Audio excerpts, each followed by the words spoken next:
effectivement un renforcement des stéréotypes, une reproduction des stéréotypes. Les jeux jouent majoritairement aux jeux de rôle, aux quêtes, aux combats, dans les univers fantastiques, les jeux de guerre, les jeux de tir, de voiture, et les filles nous parlent de jeux de simulation qui reproduisent la vie avec un personnage qui a une vie virtuelle. Là, on peut parler de virtualité, par contre, on est d'accord. Elles apprécient aussi les jeux d'élevage, de coiffure, de maquillage et autres jeux hyper stéréotypés dans lesquels elles jouent. Alors donc, bon, il suffit de taper jeux de filles sur Internet et vous verrez le nombre de sites consacrés à ça. On nous dit clairement, je joue à des jeux de filles.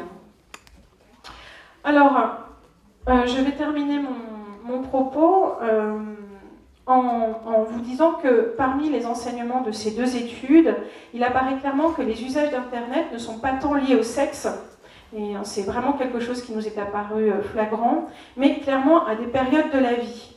Parmi les représentations qu'on a des usages d'Internet des jeunes, on a l'idée selon laquelle Internet viendrait révolutionner la vie des jeunes, révolutionner les pratiques.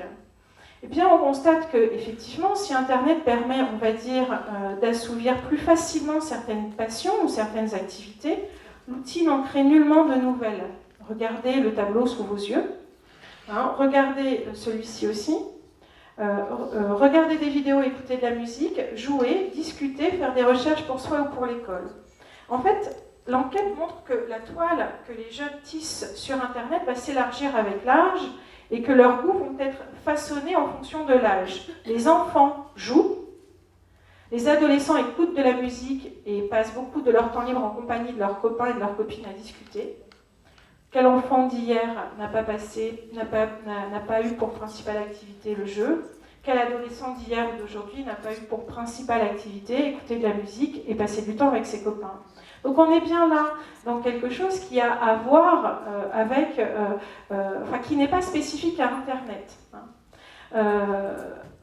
En fait, on constate qu'une pratique Internet renvoie à des périodes clés de la jeunesse, celle de l'enfance, celle de la préadolescence, puis celle de l'adolescence où les réseaux sociaux, c'est-à-dire le rapport au père, devient absolument essentiel.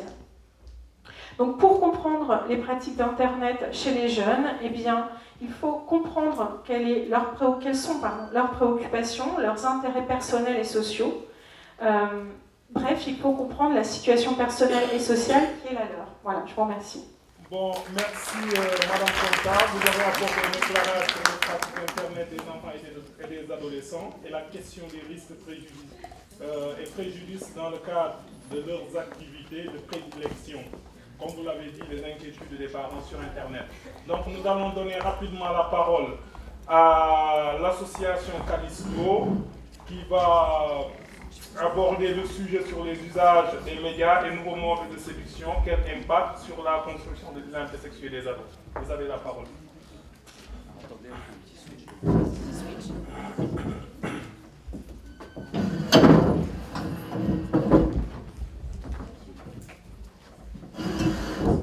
Alors, ça marche plus. Voilà, là ça fonctionne.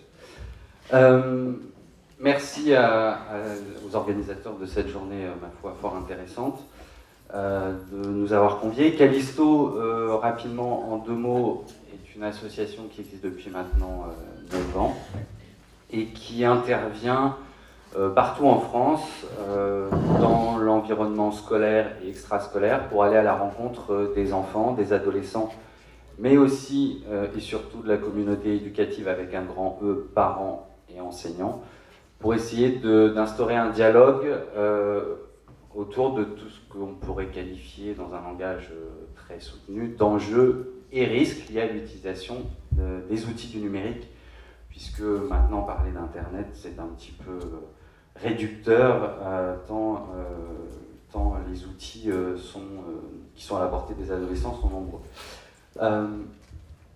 Concrètement, nous voyons environ 1,5 million d'enfants chaque année partout en France et environ 135 000 adultes. Et en parallèle de ça, on est associé à un certain nombre de groupes de travail. On a été auditionné récemment par le défenseur des droits, et notamment des enfants, qui doit remettre prochainement au mois de novembre un rapport au président de la République sur les enfants et les écrans. Et également, on a participé à un certain nombre de groupes de travail au sein de l'Assemblée nationale et du Sénat. Moi, ce que j'ai envie de vous dire pour commencer, c'est qu'en fin de compte, on se rend compte, avec souvent beaucoup de difficultés, qu'on est face à une évolution très très rapide de tous ces outils, qui explique beaucoup de choses. C'est-à-dire que nous, quand on a démarré à aller dans les premiers établissements scolaires en 2004, les blogs n'existaient pas. On ne parlait pas des blogs dans les établissements scolaires, ça n'existait pas. C'est au cours de l'année 2004 que sont apparus, ou en tout cas qui ont été connus du grand public, les premiers blogs et que les ados se sont rués dessus. Donc en fin de compte, sur une échelle très très courte, on est passé du blog à Twitter, Facebook, qui sont des outils alors aujourd'hui qu'un plus grand nombre utilisent et qui affectionnent particulièrement les enfants et les adolescents.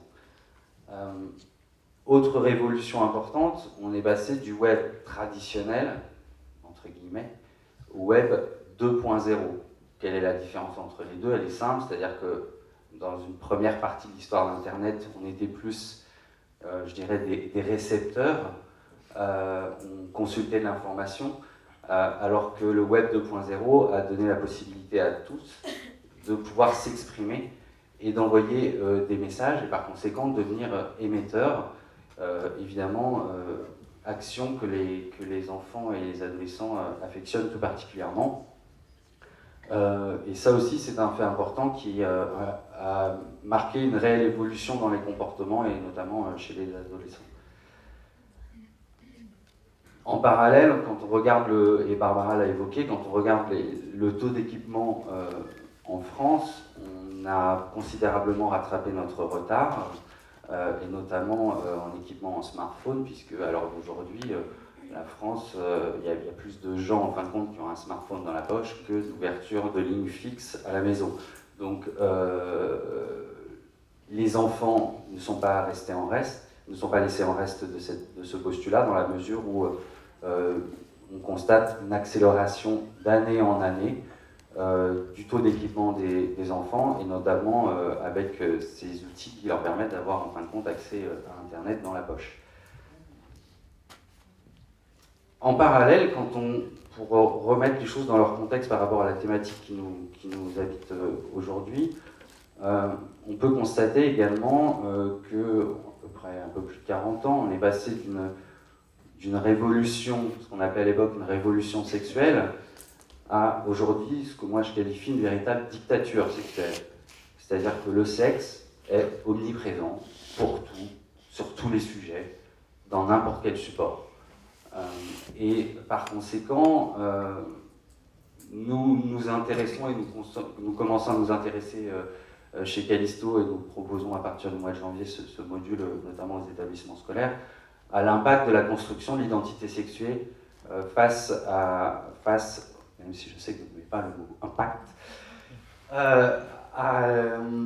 en tout cas, quelles sont les influences que peuvent avoir les médias sur la construction de l'identité sexuée, évidemment, des filles et des garçons. Pour vous citer quelques exemples, parce qu'on s'en rend, c'est devenu tellement omniprésent qu'on ne s'en rend même plus compte. Moi, je m'amuse toujours tous les étés, quand je pars en vacances, à passer dans un relais H, ou ce type de distributeur de journaux.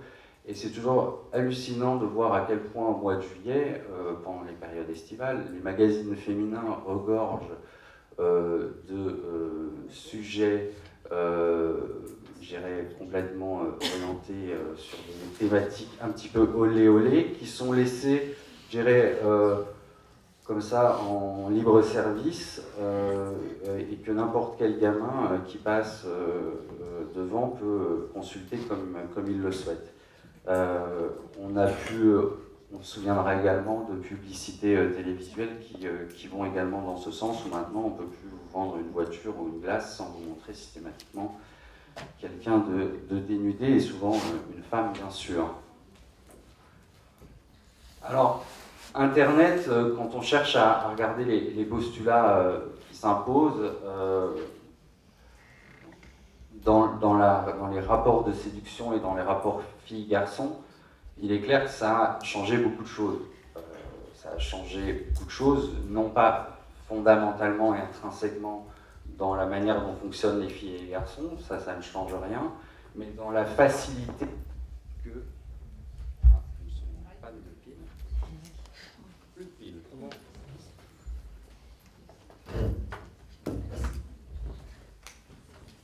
Celui-là fonctionne, merci. Dans la facilité de la mise en contact avec l'autre. C'est vrai qu'à l'heure d'aujourd'hui, grâce à Internet, on peut avoir la chance de rencontrer des dizaines, des centaines de personnes, ce dont les enfants ne se privent pas, et même évidemment les adultes, on en reparlera tout à l'heure. Mais en parallèle, il y a aussi quelque chose que les adultes ont du mal à comprendre et à appréhender, et que les ados aussi, c'est ce sentiment d'impunité naturelle qui habite les enfants et les adolescents quand ils sont derrière un écran. En fin de compte, on a l'impression, quand on est tranquillement derrière son smartphone ou derrière l'écran de son ordinateur dans sa chambre en train de discuter avec des copains sur Facebook, on a l'impression qu'il ne peut rien se passer, on est dans un environnement en tout cas sécure. C'est vrai, mais pas complètement, dans la mesure où, là je rejoins tout à fait ce que disait Barbara, étant donné que pour nous, en tant que professionnels de la prévention sur ces sujets, il n'existe absolument aucune dichotomie entre monde réel et monde virtuel, qui est un concept purement inventé par les adultes qui ne comprennent pas trop ce qui s'y passe, et relayé de nombreuses fois par les médias.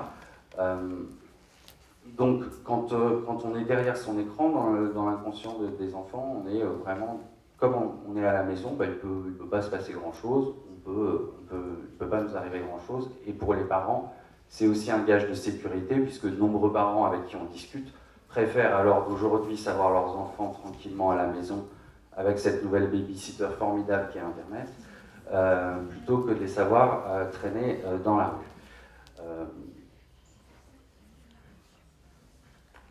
Mais Internet aussi, au niveau de la séduction pure, raccourcit ce processus de séduction et permet aussi, souvent, pour des enfants qui sont adolescents, de libérer la parole. L'adolescence, on le sait tous, c'est un moment bassin dans la construction des enfants. Et c'est vrai que quand on est à un âge plutôt ingrat physiquement, pouvoir aller tester son potentiel de séduction sur un chat ou à travers les solutions qu'offre Facebook par exemple, c'est quelque chose de confortable, de rassurant, et on peut comprendre tout à fait qu'ils aient envie de pouvoir pratiquer ce type de nouvelle séduction entre guillemets. Je mets entre guillemets parce que évidemment les principes fondamentaux n'ont pas changé. Mais surtout, et ça c'est le point le plus important, selon moi, c'est que par essence même, il y a néanmoins quelque chose que fausse un petit peu Internet dans la construction de ces rapports de séduction, c'est que par essence, il est quand même globalement très difficile d'être certain à 100% de l'identité des personnes avec lesquelles on converse derrière un écran. Tout simplement parce que non pas que les sites ou que ce soit le mode de fonctionnement d'Internet, c'est simplement que, pour les raisons que je viens d'évoquer, dans la tête d'un adolescent, étant donné que par exemple Facebook est interdit au moins de 13 ans d'après leurs conditions générales d'utilisation en France, un ado, un jeune de moins de 13 ans qui va avoir envie de se créer un profil Facebook va forcément tricher sur son âge. Or, le problème, c'est que le principe de Facebook, c'est justement de vouloir être une plateforme qui promeut, qui est fondée sur non pas la création d'avatars ou de pseudos, mais bel et bien sur l'identité réelle des gens. Donc, qu'est-ce qui se passe quand cet enfant de 12 ans qui a triché sur son âge et qui a dit qu'il en avait 15 ou 16, grandit petit à petit et peu à peu peut se trouver confronté face à des personnes qui croiront qu'il a 18 ans ou les majeurs, et du coup agiront en conséquence. Donc je dirais que voilà, tous ces outils, et ce point-là est vraiment fondamental, à partir du moment où on ne peut pas être certain à 100% de l'identité, non pas à cause des outils, à cause de l'Internet, mais parce que les utilisateurs ont tendance, et la nature humaine est ainsi faite, et Internet n'a rien inventé, les utilisateurs ont tendance, en fonction des usages qu'ils veulent faire, et les ados évidemment, à tricher sur leur âge, sur leur sexe aussi, très intéressant par rapport au sujet qui nous anime. On voit très souvent dans des salons de chat des garçons se faire passer pour des filles ou des filles pour des garçons, et en cela, ces outils sont des outils formidables parce qu'ils ne pourraient pas forcément le faire autrement sans se faire repérer, et ça leur permet d'aller tester des processus justement de séduction sans se faire, entre guillemets, repérer par leur père. Néanmoins, il ne faut pas se leurrer, Internet, à travers l'accès et la facilité d'accès, notamment à la pornographie, n'est pas sans poser un certain nombre de problématiques, là justement, dans la construction de l'identité sexuelle des enfants, en développant vraiment, là où c'est le plus gênant, c'est que dans l'inconscient des enfants, Internet, souvent, est la boule de cristal qui répond à toutes leurs questions. Maintenant, quand on voit les enfants faire leurs devoirs, ça j'en discutais avec des gens de chez Google qui m'expliquaient qu'ils ont vu une évolution en 10 ans assez phénoménale de la manière dont les requêtes étaient tapées dans le moteur de recherche. C'est-à-dire qu'à une époque, au tout début de Google, les gens avaient appris à utiliser l'outil et fonctionnait par mots-clés, puisque c'est comme cela qu'il faut l'utiliser à la base. Et maintenant, les gens tapent véritablement des questions. Mais des questions telles quelles. Quel temps fera-t-il demain en Corse? Voilà. Ça devient un peu la boule de cristal, le joli miroir, réponds-moi qui je suis. Et je te raconterai plein de choses. Si vous voulez, en soi, c'est pas quelque chose de très gênant. La seule chose, c'est que dans l'inconscient des enfants, ils ont souvent tendance à croire que derrière tout ce qu'il y a derrière Internet, c'est 100% la vérité, et on ne les a absolument pas préparés ni accompagnés à avoir un esprit critique et prendre de la distance par rapport à Internet, mais aussi à tous les médias, parce qu'Internet, il faut le mettre simplement dans une sphère médiatique globale, et qui nécessite un véritable apprentissage et une prise de recul comme n'importe quel média.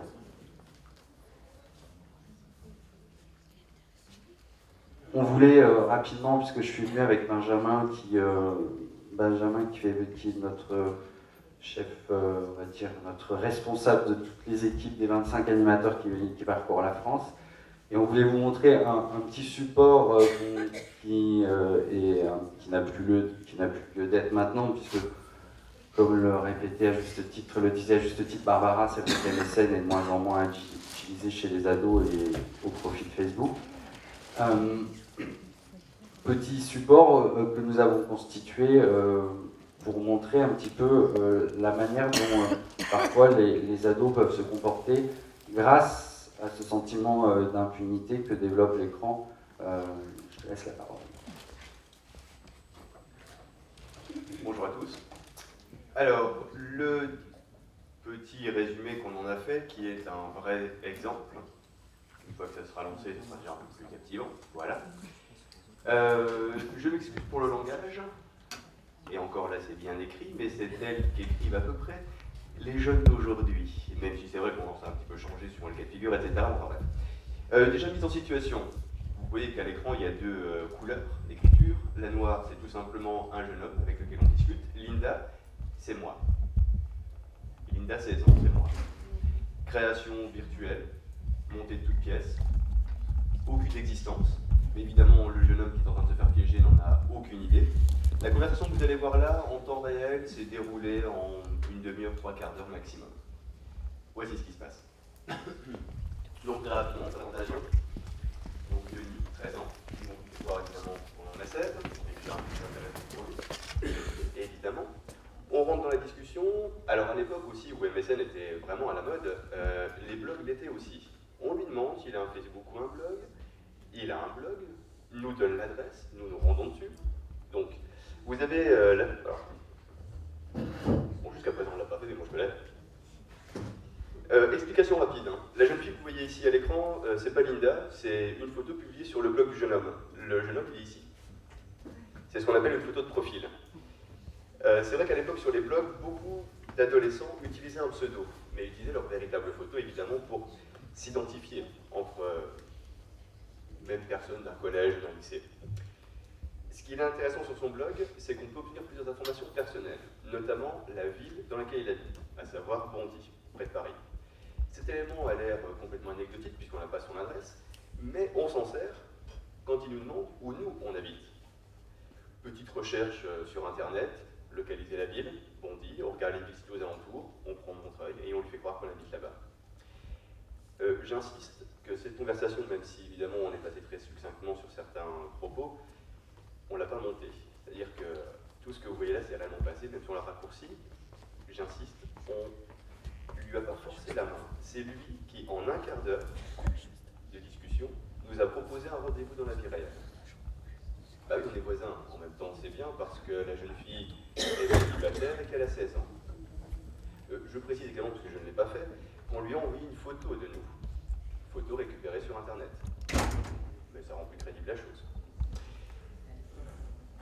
Oui, complètement. Oui, d'ailleurs, certains adolescents nous disent qu'aujourd'hui, ils utilisent Facebook ou n'importe quel réseau social comme un site de rencontre. Hein. Il n'est pas rare de voir des élèves, d'ailleurs, de collège, même en 6e, s'inscrire sur des réseaux comme mythiques, des sites de rencontre. Attention, encore une fois, elles montent sur leur âge, hein. Elles ou ils, mais c'est dans un rapport de la séduction, c'est un jeu, c'est un divertissement. Je reviens sur la conversation. Le jour et le lieu du rendez-vous sont pris, un jeudi après-midi vers 15h, dans un grand centre commercial. Comme le centre commercial est assez vaste, échange de numéro de téléphone portable. Oui, c'est pratique. Si j'arrive en retard, c'est simple, non? Ce qu'il y a de bien aussi avec Internet, c'est qu'évidemment, vous connaissez tous les annuaires classiques, les pages blanches, les pages jaunes. Il y a également ce qu'on appelle la recherche inversée, où là, vous n'aurez qu'à taper le numéro de téléphone portable de quelqu'un et vous aurez le nom de la personne qui l'a acheté et où la personne habite. Alors évidemment, en faisant cette recherche avec le numéro de téléphone de Denis, le nom obtenu était celui d'une dame. On suppose que c'est sa mère. L'adresse obtenue, évidemment, est celle de sa mère. Et donc, tout naturellement, c'est son adresse qu'on vient d'obtenir, puisqu'il est encore chez elle, enfin, techniquement, on suppose, bien sûr.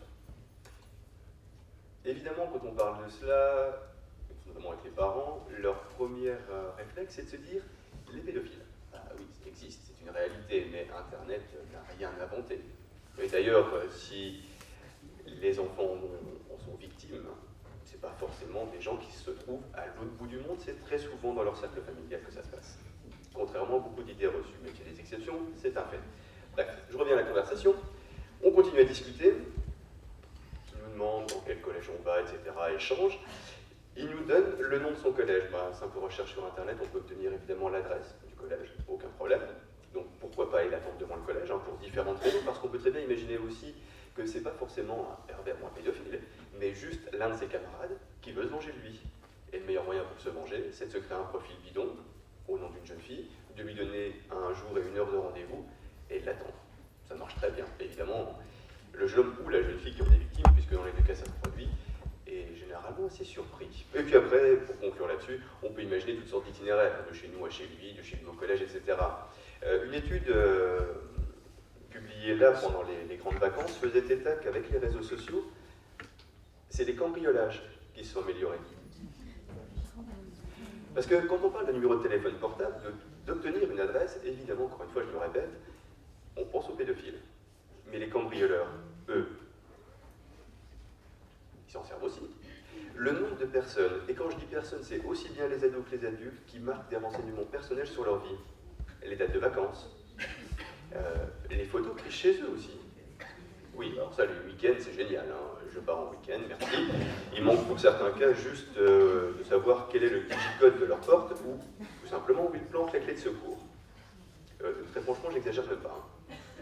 Très rapidement, on peut obtenir des renseignements très importants à partir des renseignements publiés sur Internet. Et le numéro de téléphone portable, en la circonstance, est très pratique. Autre conversation, même postulat de départ, on fait croire à ce jeune homme, Tony, 18 ans, qu'on en a 16. Lui, par contre, il est dans un rapport de séduction immédiat. On ne perd pas de temps, pas de préliminaire, rien. Bah non, ça ne sert à rien. Les modes et les préliminaires. Donc on va directement à l'action. Lui, il nous demande si on a une photo. Parce que vous pouvez voir que le jeune homme, on sait à quoi il ressemble, mais lui ne sait pas à quoi Linda ressemble.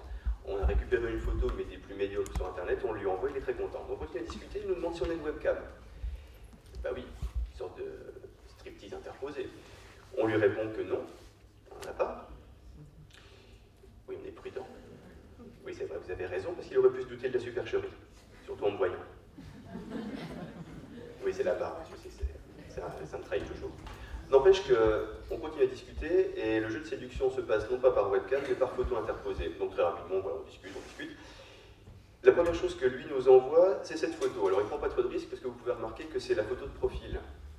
Il l'avait dans ses archives, il nous l'envoie. Bon, très bien, on commence doucement, tout va très bien. Nous aussi, on lui envoie une photo de nous, donc la fameuse photo récupérée sur Internet dans un format très médiocre. Il nous envoie une deuxième photo, celle-ci. Bah, ça va. Il avait chaud, c'était en été, excusez-le, pas de sa faute.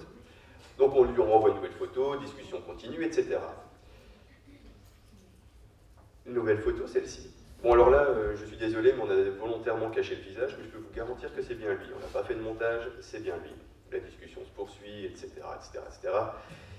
Tout ça pour finir sur cette photo-là. Enfin, c'est la dernière que l'on va vous présenter, pardon, je vais aller un peu vite sur la suivante. La dernière photo, donc, c'était lui en caleçon. Par contre, la vraie dernière photo que lui nous a envoyée, il était dans son fauteuil, complètement nu. Il nous apprend, alors là ce ne sont que des suppositions, parce que nous on ment, peut-être que lui aussi ment, toujours sur le même principe, hein. On regarde ce postulat. Il nous dit qu'il est étudiant à Rennes, prépa de médecine. On vient le croire. Imaginez qu'on veut lui nuire, qu'on soit une ex-copine ou un copain jaloux. Les photos qu'il vient de nous envoyer, on peut parfaitement les envoyer au directeur ou à la directrice de la prépa. Alors peut-être que cette photo-là, cette personne s'en moque, mais peut-être qu'à cause de ces photos, justement, elles peuvent avoir une mauvaise image de ce jeune homme, de cet étudiant, et se dire qu'à cause de cela, on ne va pas le prendre. C'est possible. Je ne dis pas que c'est un fait avéré, mais on se dit que si cet étudiant-là se livre à ce genre de choses, ben peut-être qu'il peut apporter une mauvaise image à l'école. Et cette expérience-là s'est faite sur MSN, à l'époque, il y a un peu plus de 2 ans. On l'a reproduite sur Facebook cette année, avec 2 profils bidons, un au nom d'une jeune fille et un au nom d'un garçon. Des invitations ont été envoyées pour devenir amis. Bon, le terme ami ne veut rien dire, hein, sur Internet, on parle de contact, évidemment. Mais pour les ados, c'est quand même des amis. Même s'ils en ont 500 et qu'ils n'en connaissent pas la moitié, je vous le principe. Enfin bref, à connaître. C'est bien un grand mot. Moins de vues. J'ai un début. Cette expérience a été menée également sur Facebook, et les conclusions sont les mêmes. Alors là, évidemment, le diaporama, je ne l'ai pas encore retravaillé pour pouvoir vous le présenter, mais je peux vous garantir que les résultats sont les mêmes. Au niveau de l'intimité, elle est dévoilée de la même manière. Simplement parce que ça peut faire... le but n'est pas du tout de faire peur aux cocasses, parce que c'est sorti un peu du contexte global de l'intervention. C'est simplement... Et pourquoi on montre ça aux enfants? C'est parce que simplement le vrai problème sur Internet n'est absolument pas la pédophilie, la mauvaise rencontre. Le vrai problème reste tout simplement le nombre conséquent d'informations personnelles que l'on laisse ici et là, et dont on n'a pas toujours la maîtrise à court terme ou sur le long terme. Maintenant, voilà, l'objectif n'est absolument pas de dire que Internet est un vecteur de débauche ou ce genre de choses, d'autant plus qu'on serait bien mal placé en tant qu'adulte pour pouvoir passer ce genre de message aux ados quand on sait que, à peu près, notamment sur une ville un peu plus au nord d'ici, à savoir Paris, un trentenaire sur 2 est célibataire et se rencontre maintenant via ces outils, plateformes de rencontres type Mythique, Darling, etc. Et donc nous, le discours qu'on a toujours tenu depuis 9 ans face aux enfants, c'est voilà, faire des rencontres, créer des amis sur Internet, oui. Mais attention simplement aux infos qu'on peut laisser sur soi. Et étant donné qu'on n'est absolument pas dans un monde virtuel, mais bel et bien dans le monde réel, et bien, tous les conseils que vos parents et les éducateurs passent le temps à vous divulguer, retrouvent tout leur sens et toute leur place. Donc voilà. Merci pour l'association Callisto pour cette belle présentation. Donc nous allons rapidement passer par les retours d'expérience avec Tilt qui vont nous présenter le miroir des images, analyse des représentations de genre et orientation sexuelle de l'audiovisuel. Donc le sujet sera abordé avec un regard différent sur le thème des relations filles-garçons. Celui de l'image, univers familier des jeunes, donc c'est une action expérimentale à l'égalité et à la sexualité filles-garçons. Donc nous invitons l'équipe de Tilt sur le plateau.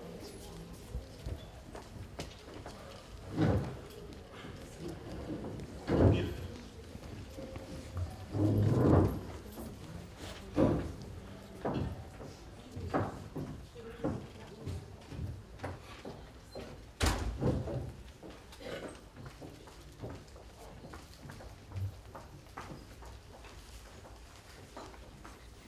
Rapidement, après nous allons passer aux échanges avec la salle. Parce que là... Oui, donc c'est pas à titre de l'association marseillaise toute seule, c'est un travail qu'on fait avec le centre audiovisuel Simone de Beauvoir qui est basé à Paris et qui a créé un site internet que je vous recommande qui s'appelle Genre Image, tout attaché. Donc nous, en tout cas, on travaille sur les contenus. On ne travaille pas sur les outils, mais sur les contenus. Et donc, j'avais amené du contenu, mais si l'ordinateur ne veut pas s'allumer, ça va être un ratage total. Voilà. En fait, donc, nous, on travaille à partir de films. Alors, aussi bien des archives, en fait, du centre Simone de Beauvoir, voilà, des images d'archives donc féministes des années 70, et puis des films beaucoup plus contemporains et qui nous paraissent être de bons supports pour discuter avec les collégiens et essayer de leur faire prendre un peu de recul, parce qu'en fait, c'est un sujet où c'est très difficile de prendre du recul, c'est-à-dire comment effectivement se construise l'idée que l'on se fait de ce que doit être une fille, ce que doit être un garçon, aussi bien dans les projections qu'on se fait d'un parcours professionnel que d'une manière de se comporter en société, que des vêtements, que... Voilà. Donc on a... Alors voilà, l'ordinateur redémarre. Alors, nous, je voulais vous montrer en fait deux documents qui sont tous les deux assez courts. Il y a un extrait donc d'archives de 1973, qui est un entretien réalisé avec une ouvrière syndicaliste dans l'usine en grève LIP.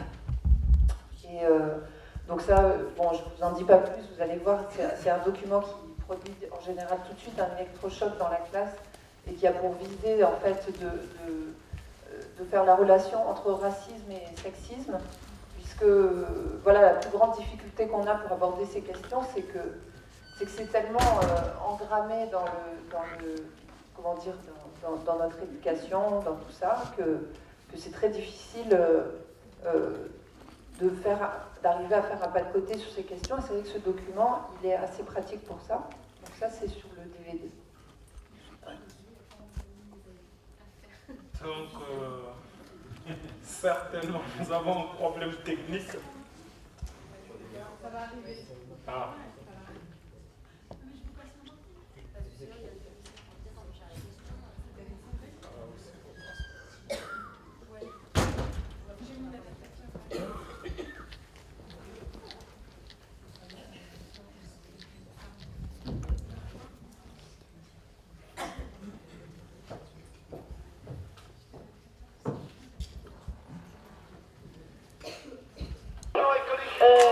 On a Piaget, bien sûr, qui est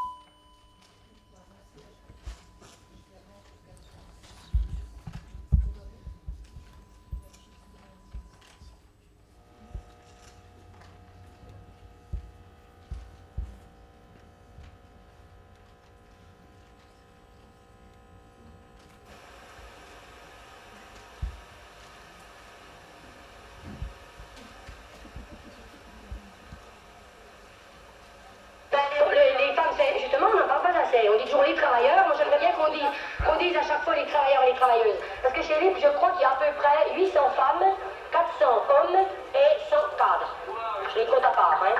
Bon, alors, je crois qu'avec 800 femmes, si la lutte marche comme ça, c'est tout de même beaucoup, aussi à cause des femmes. On a Piaget, bien sûr, qui est l'âme de la lutte, comme je peux le nommer, effectivement, qui est un homme, mais les femmes participent dans toutes les commissions, les femmes font un très bon travail. Des meetings, les femmes prennent la parole, les femmes organisent, les femmes, je sais pas, il y a des lettres ou des tracts à taper, c'est souvent les femmes, donc elles participent, et non pas en obéissant en mouton, mais parce qu'elles y croient et parce qu'elles veulent faire quelque chose, elles ont leur mot à dire. C'est essentiel. Les femmes disent qu'elles ont peur de s'exprimer. Et le comité d'action les a aidées quand même en ce sens à s'affirmer. Elle vous disait carrément, et les jeunes travailleurs également, il y a une structure dans le syndicat, il y a une certaine hiérarchie, ça nous fait peur. Et le comité d'action n'a pas de structure, il y a une certaine liberté, on ose s'exprimer, on n'est pas jugé, on peut dire une bêtise, en fait c'est repris par quelqu'un d'autre, reformulé. Enfin, vous voyez, je crois que ça aide les gens à se désaliéner et à se reconnaître, à être reconnus. Et je crois quand même que, oui, c'est vrai que les syndicats ont du mal de piger.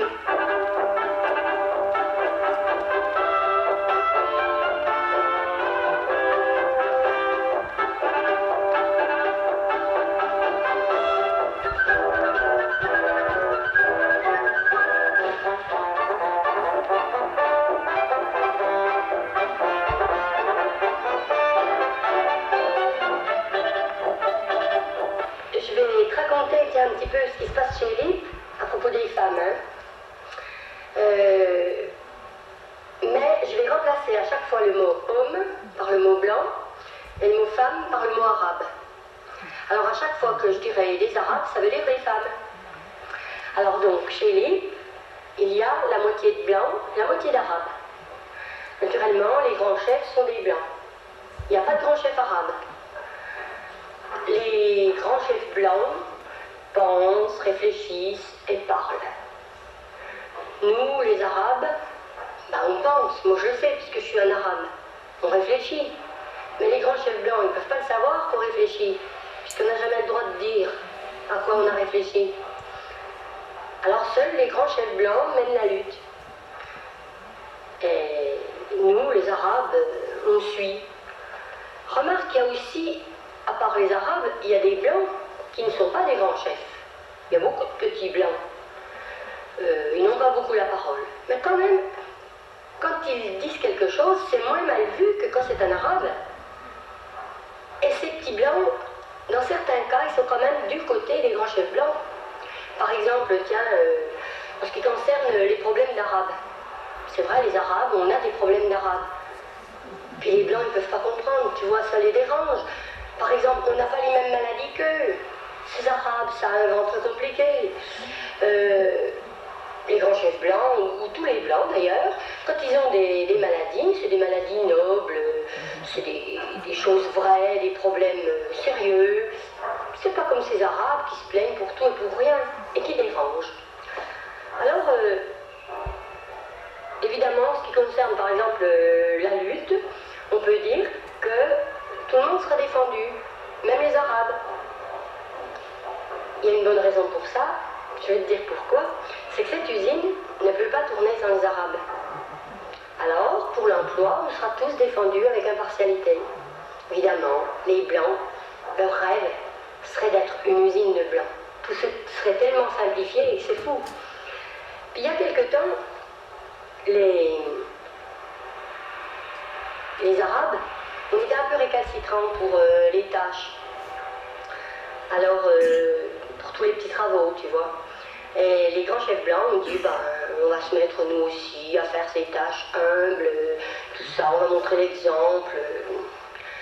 Évidemment, c'est dommage de gâcher le temps de ces grands penseurs à faire des travaux aussi simples, aussi discrets. Enfin, j'aurais pas dû dire aussi discrets parce qu'ils sont pas tellement discrets quand ils font ça. Enfin, certains. Par exemple, quand il y a un grand chef blanc à la cuisine, on le sait, hein, on l'entend. Il remue, il récrit tout le monde, il faut que tout le monde soit autour de lui, enfin, tout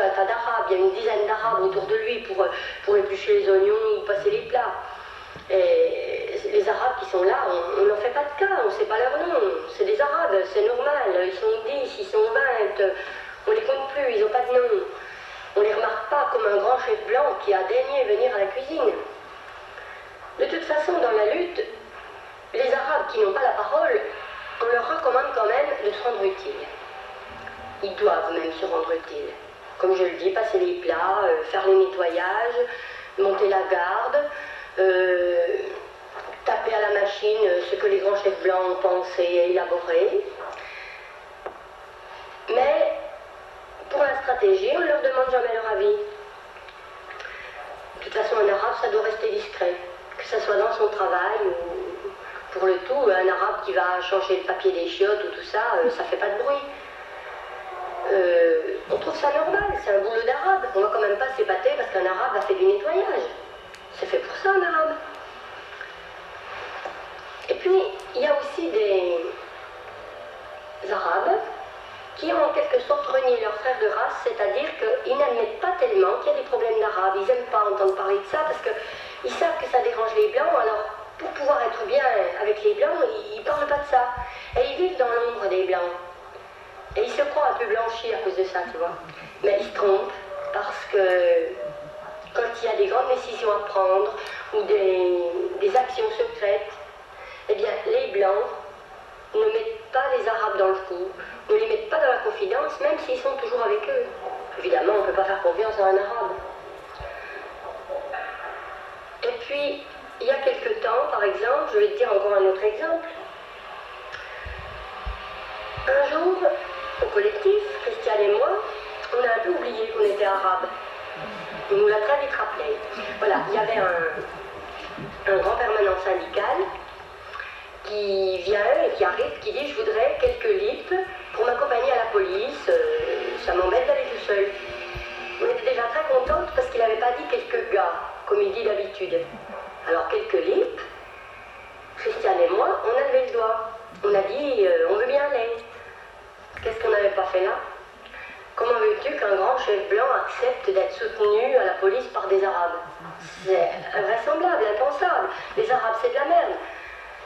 Alors, évidemment, il nous a même pas regardé. Il n'y a aucun autre grand chef blanc là qui a eu un regard pour nous. Et ils se sont débrouillés entre eux pour trouver assez de monde pour aller à la police. Puis Christiane et moi, ben, on s'est écrasés. On aurait dû se rappeler qu'on est arabe, qu'on n'est rien. Qu'on n'est rien. Les grands chefs blancs nous le rappellent assez souvent. Ça doit être vrai, puisque c'est eux qui le disent. Voilà, la situation.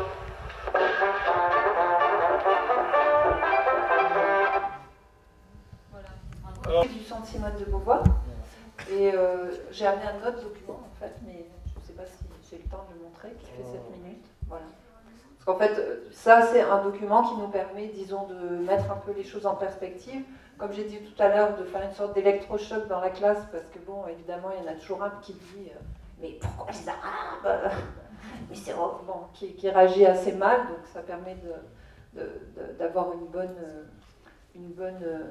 voilà, première discussion, mais ensuite on enchaîne sur des choses plus contemporaines, mais voilà. Je ne sais pas si je peux vous envoyer l'autre film. Oui, mais de toute façon, ceci dit, je ne sais pas si c'est possible. On est en train de pour les échanges avec la salle. on est en train d'essayer de réparer l'ordinateur. Ouais. Qui est enregistré sur le disque dur. Donc, est-ce que... Si, mais je l'ai sur ma clé, donc on peut essayer de passer là-dessus. Mais ça ne vous empêche pas de poser des questions. Ouais. Donc là, si on peut passer, c'est-à-dire les échanges avec la salle pour gagner du temps. Donc là, nous invitons l'association Callisto sur le plateau. Oui. Il y a déjà Madame Fontard.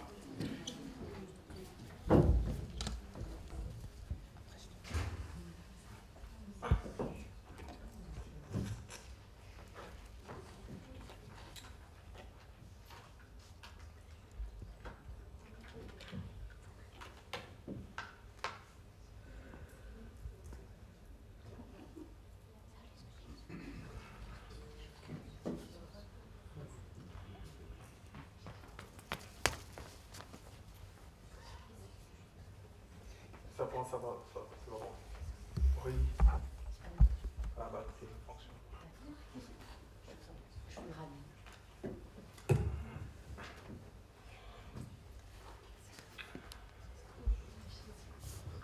Oui, je trouve que c'est un peu dangereux quand même le discours selon lequel il n'y a pas de prédateurs sexuels sur Internet. C'est vrai, je suis d'accord avec vous, la plupart des conversations qui sont faites sur Facebook ou sur d'autres réseaux Internet sont tout à fait normaux, mais dire que les parents ont peur, que les médias exagèrent, certes, il y a peut-être de l'exagération, mais c'est quand même la réalité. Donc on ne peut pas... moi, j'ai du mal à comprendre, en matière de prévention, qu'on ne veuille pas reconnaître que ce genre de dérive existe. Alors peut-être que je n'ai pas bien compris votre discours, mais... À qui ça s'adresse, excusez-moi? Alors, à madame... Alors, soyons clairs, moi, je ne fais pas de la prévention. Je suis maître de conférence. Je suis enseignant-chercheur, je rencontre des réalités sociales. Donc, effectivement, je ne dis pas qu'il n'y en a pas. Ce n'est pas mon propos. Mon propos est de rendre compte d'une réalité sociale, celle selon laquelle il ne faut pas, je crois, tout mélanger et rentrer dans des stéréotypes ou des caricatures qui empêchent de rendre compte de la complexité du réel. Et donc, je ne peux pas... évidemment qu'il y a sans doute des pervers sexuels sur Internet. Est-ce que vous allez sur... moi, j'ai envie de vous poser une question. Quand vous prenez l'autoroute, vous mettez une voiture, vous prenez une voiture, vous n'y allez pas à pied sur l'autoroute. Vous mettez votre ceinture de sécurité, etc. Bon. Donc vous faites en sorte que vous ayez des usages, des pratiques qui vous sécurisent. Bon. La prévention sert à ça. Moi, je ne fais pas de prévention. Moi, je suis encore, je redis, là pour rendre compte d'une réalité sociale qui est plus complexe que celle que vous donne à voir TF1. Et il est important, à un moment donné, de rendre compte de cette complexité du réel. Et donc d'éviter la caricature selon laquelle Internet est dangereux. Parce qu'on rentre dans des... bon, voilà, on est dans de la caricature et on s'éloigne des enjeux qui peuvent être liés à Internet. Voilà. Bon, pour vous qui pourrez... J'ai simplement un chiffre à donner. Juste une petite précision pour ceux ou celles qui posent des questions, s'ils peuvent préciser leur nom, prénom... Adresse, email, voilà. téléphone portable. Non, mon propos, je suis policier, donc en tant que policier, je suis à même à voir ce genre de situation. Et c'est vrai que pour moi, je suis un peu choquée du discours selon lequel c'est exagéré. Parce que, bon, certes, les médias utilisent ce qui est intéressant et ce qui se vend, voilà. Mais, voilà, traumatisant. Mais d'un autre côté, se cacher cette réalité, parce qu'elle existe quand même si c'est très peu, mais c'est quand même un danger. Voilà. Donc c'est vrai que moi, en tant que policier, voilà, tout à fait. Mais en parallèle de ça, est-ce Internet qui est responsable? Voilà. Quand les médias nous présentent le fameux personnage de l'ombre, je me souviens d'une émission de David Pujadas, pour citer une autre chaîne, comme ça, un partout la balle au centre, où on en présentait, il avait commencé son truc, c'était sur les pédophiles, ils avaient infiltré un réseau de pédophiles. C'était absolument affligeant de caricature. Je vais vous donner simplement un seul chiffre. Il y a une étude américaine qui est sortie de mémoire, c'était en 2006, qui montrait que 99% des approches à caractère sexuel de mineurs sur Internet ont eu lieu de la part d'autres mineurs. Et ce qui se passe dans la réalité, dans la cour de récréation, se passe tout simplement sur Internet. Ce n'est que le reflet de tout ce qu'il y a de très joli dans notre société, mais tout ce qu'il y a d'un peu moins joli aussi. Donc ce que je voudrais dire, donc on va regarder d'abord le film, Comme ça, pour ceux qui veulent poser des questions. Une diffusion cinématographique. Donc ce colloque, comme vous le savez, a été un moment pour nous tous, un temps exceptionnel d'information, de formation et d'échange. Et d'ailleurs, c'est l'objectif que le comité de pilotage s'est fixé dès le départ. Et comme vous le savez, les débats ont révélé combien il était difficile pour un adolescent de parler de sa différence, d'affronter le jugement des autres, de s'exposer aux stéréotypes, et que cette mobilisation, comme vous le savez, a produit des enseignements riches. Donc vous avez relevé le défi de passer de la réflexion à l'action, proposer des initiatives concrètes pour aider les filles et les garçons à devenir des acteurs des changements qu'ils estiment nécessaires. Donc, je remercie tous les participants qui ont permis à l'accomplissement de cette journée de réflexion, parce qu'on avait quand même des intervenants de qualité et des travaux de qualité. Et comme j'ai l'habitude de la rabâcher, que l'objectivité est la marque des grands savants, et que le sens du discours expert tire sa substance dans les racines de la générosité, purement débonnaire. Et vous avez apporté une pierre à l'édifice qu'il nous est donné de construire. Et ce qui m'a surtout marqué, c'est ce beau brin d'horizon qui bat les parois de l'âme sensible. Donc, merci à tout le monde. Grand merci ou petit merci, peu importe sa taille. Il n'y a pas de dimension. C'est un signe de reconnaissance qui ne connaît pas l'indifférence. Merci.